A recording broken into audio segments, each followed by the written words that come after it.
一到夏天，孩子没食欲，您是不是就发愁给他做点什么吃？不如试试这个牛角酥，好吃、好看又营养，关键是简单还省事儿。午餐肉取出来切条，这个午餐肉啊是新一代升级包装，每盒300克，分成了2块，吃多少取多少，更加方便。这午餐肉的品质啊依然不变，零香精、零色素，淀粉含量小于3%，不使用边角余料，杜绝碎肉。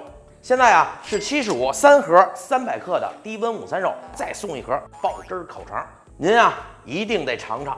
手抓饼去掉包装，切成长条三角形，将午餐肉包裹紧实，刷上一层蛋黄液，撒上一些黑芝麻，准备好空气炸锅，200度12分钟，酥酥脆脆，这孩子呀一定爱吃。